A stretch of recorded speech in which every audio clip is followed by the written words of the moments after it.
go. This is a crisis. This is no time for Donald Trump's record of hysterical xenophobia. Biden's son inked a $1 billion deal with a subsidiary of the Bank of China. Why are we getting nervous, man? China is going to eat our lunch? Come on, man. They're not bad folks. Since the outbreak, the Communist Party has been mobilizing overseas organizations to buy local supplies and send them to China. The growth of China is overwhelmingly in our interest. What a beautiful history we wrote together. Banning all travel will not stop it. The president is right. That travel restriction on China, as every public health official we've talked to said, bought the country time. Hysterical xenophobia. Xenophobia. Joe. I complimented him on dealing with China. I'm not going nuts. I'm Donald Trump, and I approve this message. Trump campaign is now reaching voters online. You are seeing the President of the United States. Look at the lines.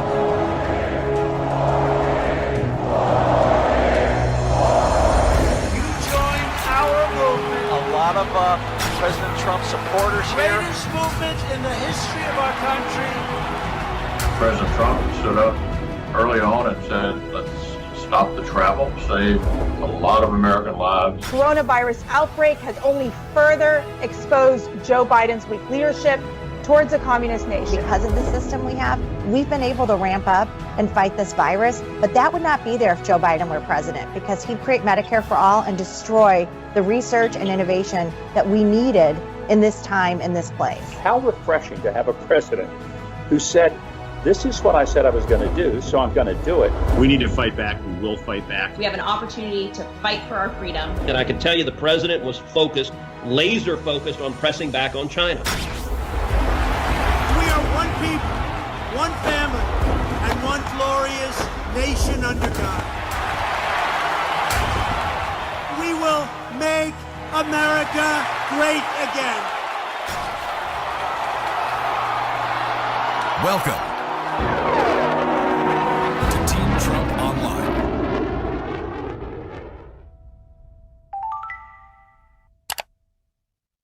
But I tell you, if you have a problem figuring out whether you're for me or Trump, then you ain't black. Take a look at my record, man. When I marched in the civil rights movement, I marched with tens of thousands of others. He had not actually marched during the civil rights movement and kept telling the story anyway. I came out of the civil rights movement. I was one of those guys that sat in and marched and all that stuff. Now, his aides went back to say, look, he was in office marching for the idea. That's not what the word marching means. Twitter. I was not out marching. If you have a problem figuring out whether you're for me or Trump, then you ain't black. They're gonna put you all back in chains. And you ain't black. Poor kids are just as bright and just as talented as white kids. You ain't black. You ain't black. You ain't black. You ain't black. The most racist thing a person could tell me is that I'm supposed to choose something based on my race. You ain't black.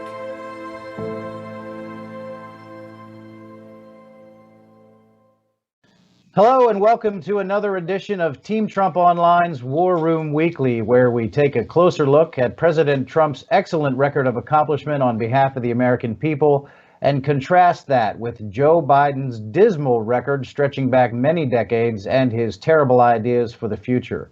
I'm Tim Murtaugh. I'm the communications director for President Trump's re-election campaign, and we are joined today by two excellent guests from the halls of Congress to talk about a very important topic on the minds of a lot of Americans, the economy. Which candidate between President Trump and Joe Biden has the record of economic excellence, and which one has the best ideas for getting us back on track and getting America back to a place of prosperity? Joined today by Pennsylvania Congressman Dan Meuser. Dan, Congressman Meuser, thank you very much. Good to be with you. And also Congressman Kevin Brady from the great state of Texas. Congressman Brady, thank you for joining us. Good to see you, Tim. So let's just talk a little bit about something that you guys are most familiar with, and that's what's going on in your own home districts. Congressman Meuser, in Pennsylvania, what is it that you see economically in the wake of the coronavirus crisis, and what are people telling you back home? Well, I'll tell you, I think the The president, frankly, is rolling things out and handling things in the manner that makes sense for our economy, for small business, for large business, for families. What the president is offering is a very inclusionary process of taking in information from the private sector, being very transparent, doing everything on a data-based manner, having the task force with him, as we see at all times. And he's leaning forward. He's trying to be creative. He's speaking calmly, but he's acting decisively. It's almost like he walks, he would carry a big stick. I mean, that's how the president's handling things. And liberal governors, and I've seen the pattern, and our governor, Tom Wolf in Pennsylvania, is opposite of that. He's on the wrong track. He's not being inclusionary at all. It's not an all of America approach that the president is taking. He's making decisions in isolation. I was in business for 25 years. To me, the smartest person at the table making decisions on marketing or products or prices was those who talk to customers most, right? We have a Governor Wolf who doesn't talk to anybody, doesn't talk to state legislators, and made bad decisions from the very beginning. Chose which businesses could stay open and which would close based upon some new definition of life-sustaining. Didn't even use the standard essential labeling. Made everybody scramble. Made businesses panic. And then, frankly, didn't follow the data. We have over 70% of the fatalities in Pennsylvania are in nursing homes. And so what we did is we put a high restrictive plan for those in low risk, and by governor order, sent back those with corona back to the nursing homes because we were anticipating a surge in the hospitals, which never came in Pennsylvania. Our hospitals never got more than half capacity, and many of them far, far less than that. Most of them still aren't open. So it's very unfortunate that a lot of bad judgment was used. They weren't listening to the people. They weren't following the data. They were looking at the data, but they were following, frankly, their liberal agenda. And the president, I got to hand it to him. He did things in an effective manner, a transparent manner, and then look at the legislation we passed, the CARES Act. The CARES Act and Chairman Brady, was right in the middle of all of that. Laying that out with Treasury Secretary Mnuchin, a very balanced, effective, strong, well thought out plan for keeping people at work, helping small businesses, helping the hospitals, driving testing. We really did some very good things in those CARES Act. It wasn't perfect. We'll correct it moving forward. But it's a tale of two cities. This time, Washington had it right, and too many states had it wrong. Yeah, I think you see in the national news media coverage, there's a love affair going on with certain governors, and I'm thinking specifically of Governor Cuomo in New York. The media really seems to think that he can do no wrong. But then you look at another state like Florida, and Governor DeSantis has really been handling things excellently in the state of Florida, and he's just been lambasted by the media when in fact his record is good, and Cuomo's record in New York is really not so good. And in Texas, Congressman Brady, you have the good fortune of having a very strong, excellent Republican governor, Governor Abbott in Texas. Tell us what your experience has been in Texas and specifically in your home district. Yeah, so it is this has been an unprecedented crisis, and it took an unprecedented response. And thanks to the president, Congress has delivered the biggest rescue package in American history. We're seeing that work. And yes, Governor Abbott, to his credit, has been following President Trump's challenge to continue the pressure on the virus, but to begin to reopen our economy and end these lockdowns in a safe, healthy way. We're seeing that in Texas. We're in the third week of the reopening. Phase 2 actually started today. There is a huge difference in attitude. There is a light at the tunnel for workers, for our small businesses, just people in general. And you can tell the difference economically. And secondly, we're showing that you can reopen safely. Our cases are up, but only because the governor is really focusing on testing some of these hot spots like prisons, senior centers, and in some other areas. But our infection rate is down 2/3 since its peak just a month ago. It's down 20% since we began reopening.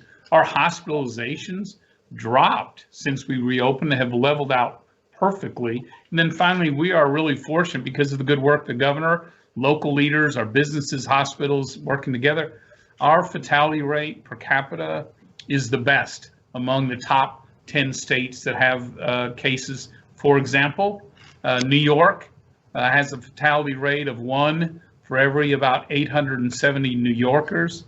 In Texas, our rate is 1 for every 23,000 Texans. So we are reopening safely, keeping the pressure obviously on the virus and the vulnerable, but getting people back to work. And I hope we can be a model for other states to do the same. Yeah, that's right in line. That's good news, and right in line with President Trump's optimism. And, he's an optimistic guy. You guys both know him, and he has seen a light at the end of the tunnel. And he knows that no one can look around at what is happening economically in this country and just think, oh, this is okay. We can do this indefinitely. No, he knows that keeping the economy lying dormant for 6 or 9 months or a year or 18 months in some cases, people have talked about, that comes with its own health risks and its own health problems to have a dormant economy for an extended period of time.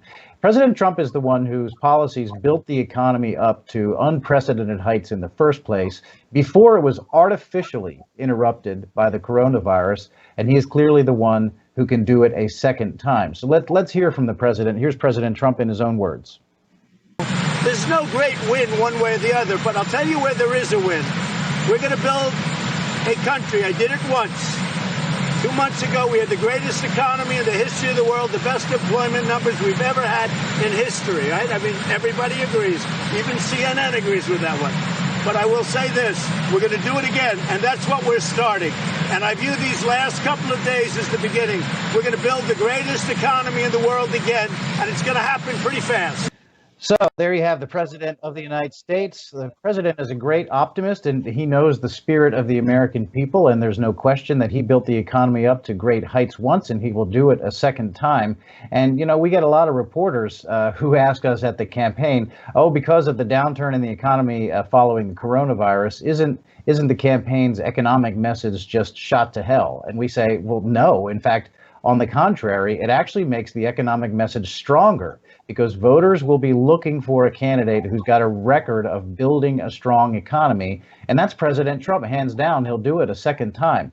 Congressman Brady, that seems to me to be a winning argument. The president did it once, and he'll do it a second time. Yeah, in fact, it's more important than ever. And recall, the President Trump took over a sluggish economy. Paychecks were flat. Job growth was really slow. A lot of U.S. jobs moving overseas. He reversed all that with tax reform and just a good balanced regulation approach, lifting those burdens. He created the most competitive economy on the planet. Millions more jobs, paychecks going up the fastest in the decade. It was going up faster for blue collar workers and the low income than others. We had the lowest unemployment for African Americans, Hispanic Americans, Asians, the best unemployment for women in history. Women of color were winning the jobs race for the first time ever. We had more job openings than those working to fill it. And for the first time in who knows how long, U.S. manufacturing jobs flowing back to the United States. We were losing them under Vice President Biden, gaining them 500,000 under President Trump. So he has shown he can build the strongest economy in the planet. Joe Biden has a record of failure. His economic recovery was the slowest since World War II. His prescription, raising taxes on hardworking families, raising taxes on Main Street businesses, raising taxes on our businesses to the point we'll become, again, the highest tax country on the planet. That gives big openings to China, Russia, Europe, and others. And what I guess I object the most at, that at a time where every dollar counts for families, here in Texas, in my district, under Joe Biden, those 2 teachers with 2 kids working hard every day, they'll be robbed of $2,200 a year from their paycheck. That is money they need, especially right now. So exactly right. President Trump, given the contrast, he's proven he can do it, and Joe Biden has proven he can't.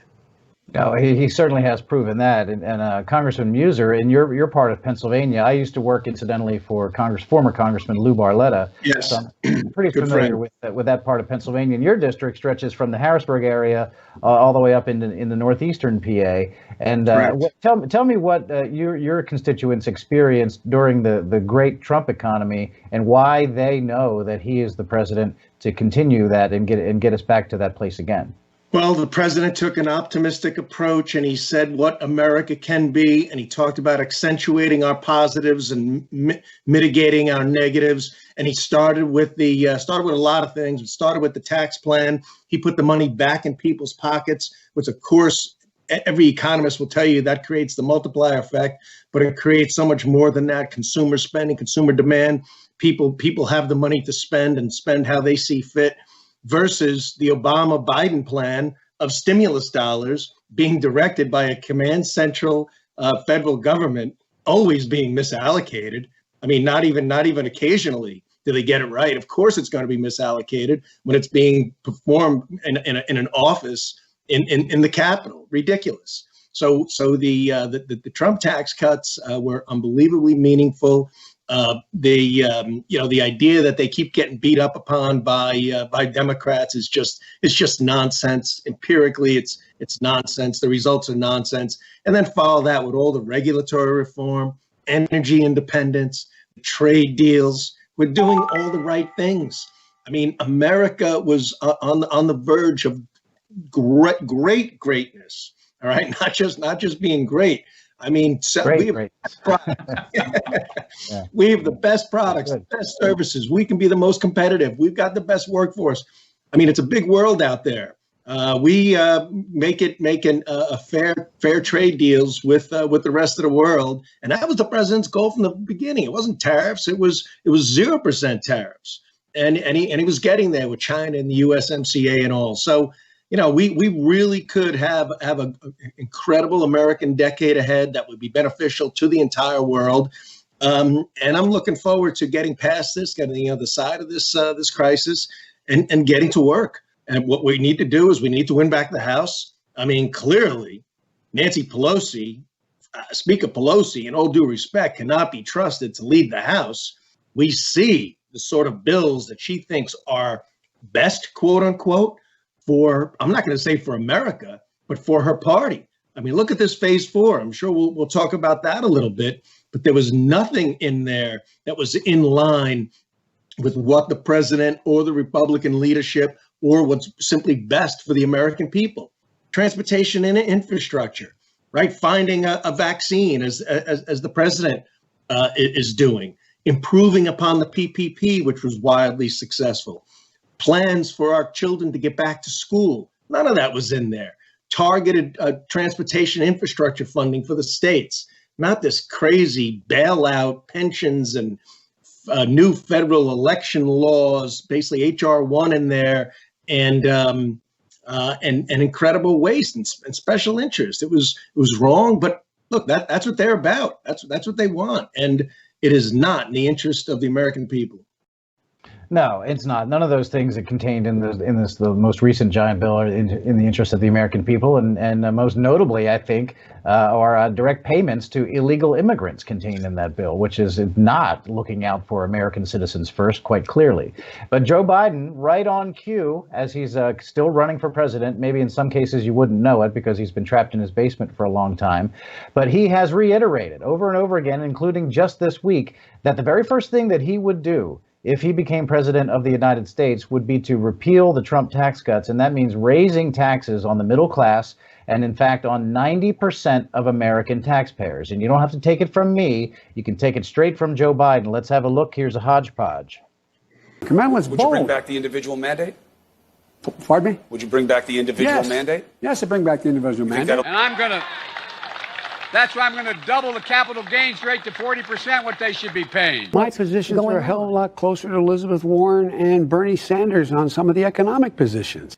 And there you have it. You couldn't have it any more clearly illustrated. Joe Biden, and you're not just talking about income taxes. He's talking about raising all kinds of taxes, reintroducing the individual mandate in Obamacare, which we know is a tax, raising tax rates on people's investments, which hits more people than just millionaires, as Joe Biden would have you believe, and saying that he's more in tune with Bernie Sanders and Elizabeth Warren than anything else.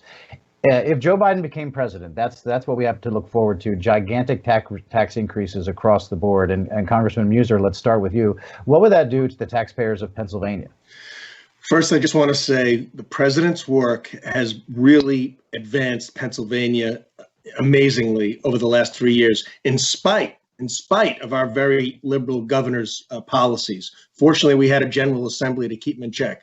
Joe Biden has said he will ban fracking. He's gone back and forth somewhat, but he said he will ban fracking. That's 500,000 jobs, direct and indirect, right there. You know, we want to be, in all due respect, Chairman, I like to say Pennsylvania is going to be the next Texas. And with somebody Joe Biden, maybe we'd be the next, I'm not going to say communist China, but close to it. All right. He wants to eliminate coal. He wants to really make our nation as a whole a sanctuary nation, right? Not just be favorable to sanctuary cities. We're a big Second Amendment state, as is Texas. He says he's going to put Beto O'Rourke in charge of gun control. He's putting AOC as his chairperson for energy. It's enormously add higher taxes to that. And the sort of government that the Democrats believe in, highly active from a regulatory standpoint. A dark cloud will come over Pennsylvania again. And so you brought up Beto O'Rourke. We'll talk about the energy things, but you bring up Beto O'Rourke and Congressman Brady. I don't want to hold you responsible for Beto, since he is a fellow Texan of yours. But let's say Joe Biden becomes president and he raises taxes. What does that do to the businesses and the great people of the great state of Texas? Yeah, as you know, listen to what Joe Biden. One, it's devastating. Listen to what Joe Biden just said. He said, I'm going to force Americans to buy health care they don't want and can't afford. That is a tax increase on the middle class. He said, I'm going to punish people who invest back into America and into the local economy. That will cost us millions of jobs as well as a country. He's going to give a tax windfall to his millionaire friends in high tax states. He is going to raise taxes on American businesses to the highest level in the world, which means, unlike President Trump, who said, we're going to make sure American businesses can compete and win anywhere, Joe Biden is assuring us that we are going to export our jobs around the world like it was when he was president. That is bad news for every American. I don't care what party you're in. It is particularly bad news for small business people and those who work for our U.S. manufacturing companies, because those jobs will be lost and those families will be hurt. We've got a lot of them in Texas. And so Joe Biden's prescriptions for the economy are really harmful. They are harmful. Go ahead, Congressman. I was just going to say, think of the stock market crash that would occur with the idea of 40% capital gains tax on November 4th, right? I mean, with the Biden election. And he doesn't think that matters to Main Street America, to the families throughout Pennsylvania's 9th. I mean, they got their 401ks, they've got their pension plans. It's enormously important to them. Yeah, that's exactly right. He does not think, and when he's talking and trying to appeal to the liberal base, he does not think about what impact it will have on regular people across America, and Pennsylvania and Texas included. And we have also talked a little bit and touched on the energy issue, and you guys both come from big energy producing states, Pennsylvania and Texas, and we know exactly now how Joe Biden would approach those industries, the fossil fuel industries, oil, coal, and natural gas. Congressman Meuser, you just mentioned that. And Joe Biden has appointed Alexandria Ocasio-Cortez to be a co-chair of one of his climate change panels inside his campaign. And we also know that he has fully embraced the Green New Deal, and that means a death sentence for the natural gas industry, the coal industry, and the oil industry. And let's hear it straight from Joe Biden. This is how he would approach the job-producing industries that Pennsylvania and Texas and other states depend upon. Here's Joe Biden. Vice President Biden, I'd like to ask you, 3 consecutive American presidents have enjoyed stints of explosive economic growth due to a boom in oil and natural gas production. As president, would you be willing to sacrifice some of that growth, even knowing potentially that it could displace thousands, maybe hundreds of thousands of blue-collar workers in the interest of transitioning to that greener economy? The answer is yes. They want to do the same thing I want to do. They want to phase out fossil fuels, and we're going to phase out fossil fuels. There you go. Now, if Joe Biden had his way, let's start with Congressman Brady in Texas, which I am led to believe produces a lot of energy. What if Joe Biden had his way and got the Green New Deal enacted and he declared war on the oil industry and the energy industries generally? What would that do to Texas? Yeah, it is a death sentence for jobs for really millions of Texans. And Joe Biden, look, there's not much difference between him and Bernie Sanders in AOC. In his most recent debate, he said, look, I'm going to stop drilling on American federal lands. I'm going to stop drilling offshore. I'm going to stop oil from drilling, period.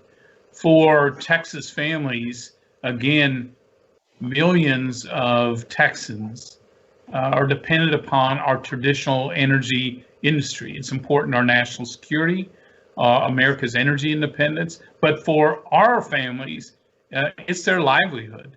These are everyone from blue-collar workers to those who don't have high school degrees, minorities, women, some of the smartest researchers, frankly, in the world, all in this industry, who he is not phasing this out. This is an attack. And you think about it as well, our schools, our communities, our hospitals, all dependent upon a strong oil and natural gas industry that Joe Biden is putting in the center of a target. And I still believe, look, this is the key. A good, strong oil and gas industry is a key to our energy independence. It's a key to economic growth.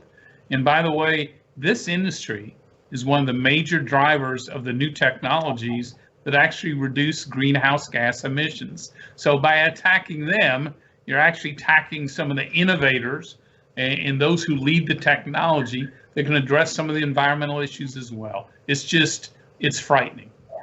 Yeah, it is frightening. And Congressman Meuser in Pennsylvania, we know that Joe Biden is going to campaign, particularly when he's in Pennsylvania, as Scranton Joe. You know, he's Joe Biden from Scranton.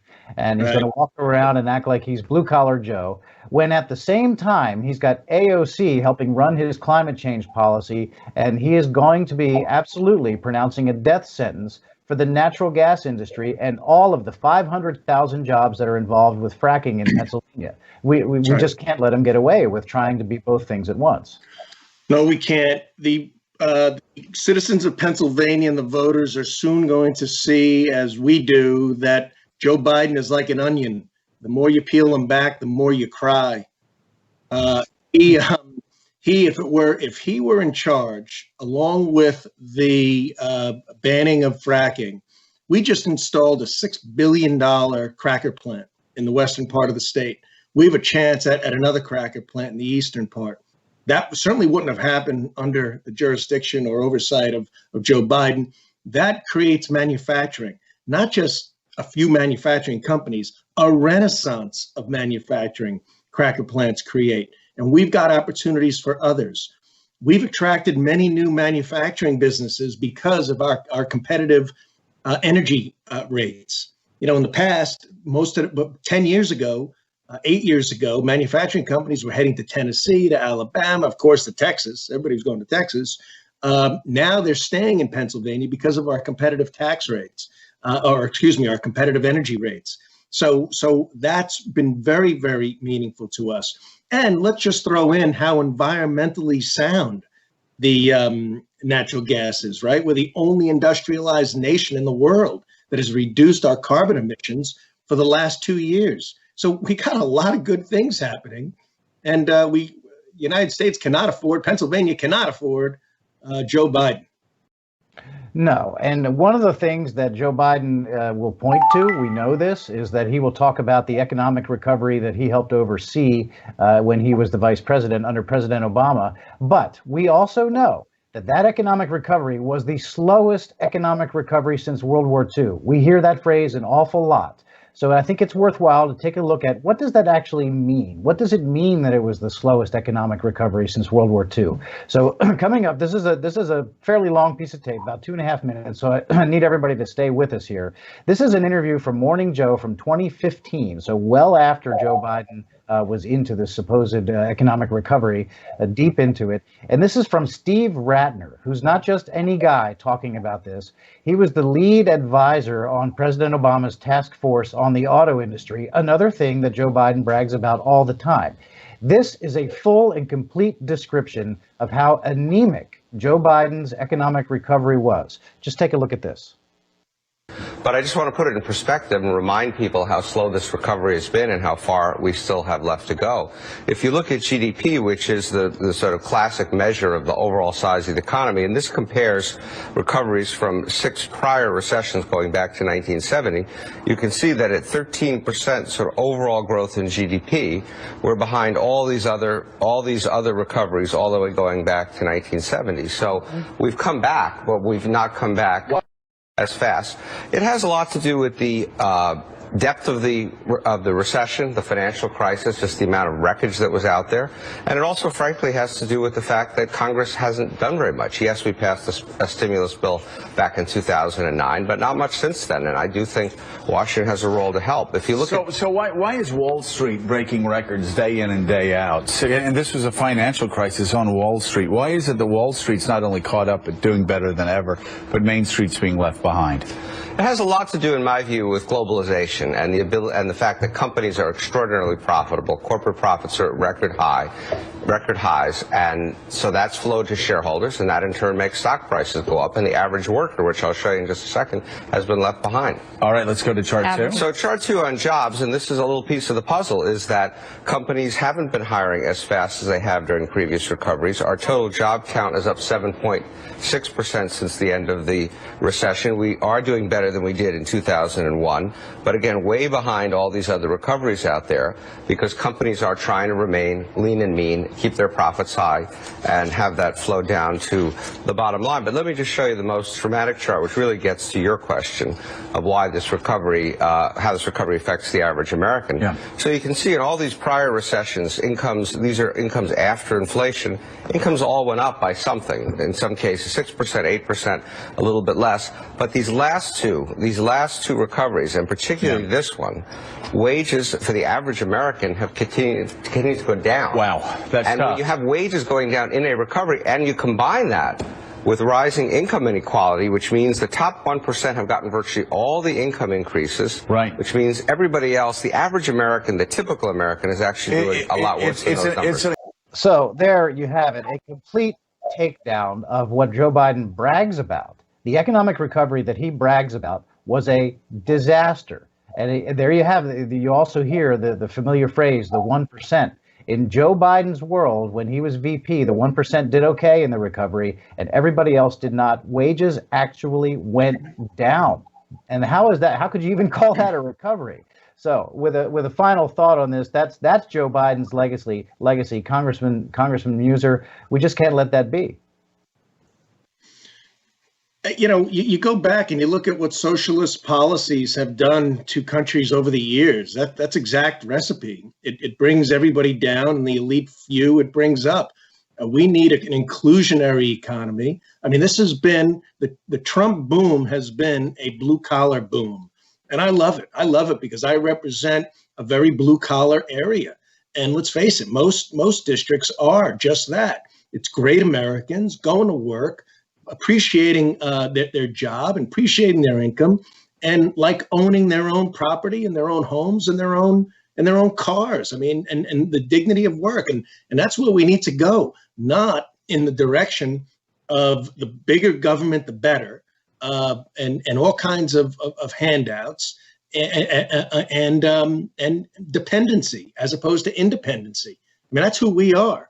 And so, I mean, this coming election is more than just a crossroads, as we say. I mean, it's two different directions. We're either going to move forward and have fun doing it and be proud and make America as great as can be for the most number of Americans possible, or we are going to have a placeholder in there that's going to drag us down, and we'll have mediocrity at best. Yeah, that's exactly right. There could not be a clearer choice between President Trump and his record of economic accomplishment for Americans and Joe Biden, as we just saw, a complete takedown. Congressman Brady, what do you think the choice means for your people in Texas between Trump and Biden? Yeah, it is a stark choice. So during the Obama-Biden White House, I led the Joint Economic Committee between the House and Senate. We had a front row seat to their policies. Look, they inherited a tough economy, no question, but they led a miserable recovery. Again, the worst in President Obama's lifetime and Joe Biden's was their own recovery. We saw millions of jobs lost. Those paychecks, as I said, shrunk, or just were stagnant. Every week, a manufacturing plant would close. Joe Biden had an excuse. Every week we'd see a U.S. company move their headquarters, it felt like, overseas, and he had an excuse. And when Joe Biden and Barack Obama left office, most Americans still thought they were in a recession because that's how it felt for their family.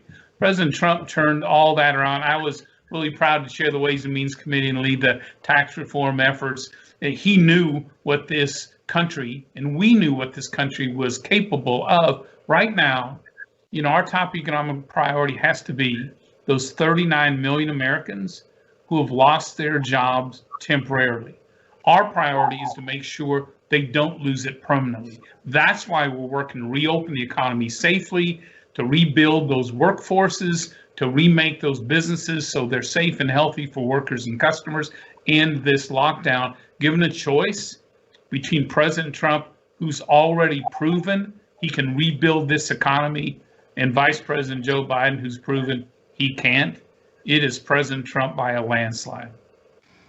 All right, we're going to have to leave it right there. I want to thank both of you gentlemen, Congressman Brady from the great state of Texas and Congressman Meuser from the great Commonwealth of Pennsylvania. Thank you both for joining us today. Very important. And Chairman, it was great being with you. I'd rather see you out on the ball field, but this is seeing you just the same. We'll get back there, Dan. We'll get back there. Tim, thank you so much. Yeah, thank you guys very much. And before we go, I want to encourage all of our viewers to download the official Team Trump app. It's available in the App Store now, and with it, you can get all the straight, real news from the Trump campaign. You can also volunteer, learn how you can get involved in the campaign, make phone calls from the comfort of your own home.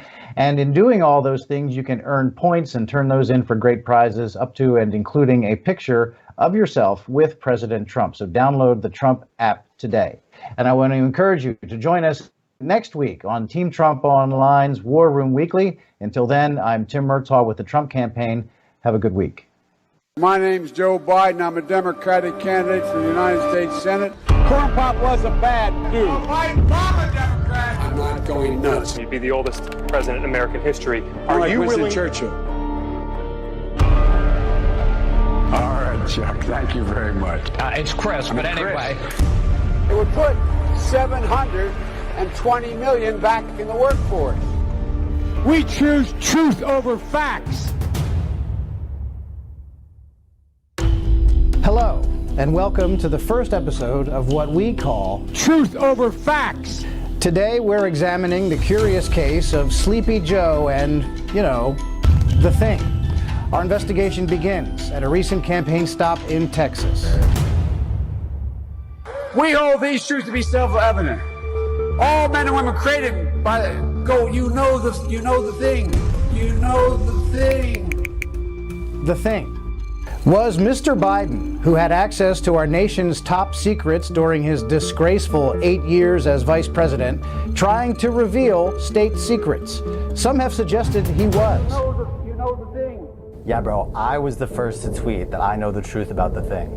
I've seen every national treasure over 87 times. He was snatching documents. As it relates to the thing, I know exactly what he meant. Second Declaration of Independence. So we spent the last few days digging around in search of truth over facts. Thank you for sitting down with us. Let me ask, is there a second Declaration of Independence? So there you have it. Joe Biden, who often doesn't know what state he's in or that Margaret Thatcher is no longer the Prime Minister of Great Britain, has not, in fact, discovered a new Declaration of Independence. Join us next time when we will work with a renowned sketch artist who will reveal who or what is a lying, dog-faced pony soldier. I guess I'm done, aren't I?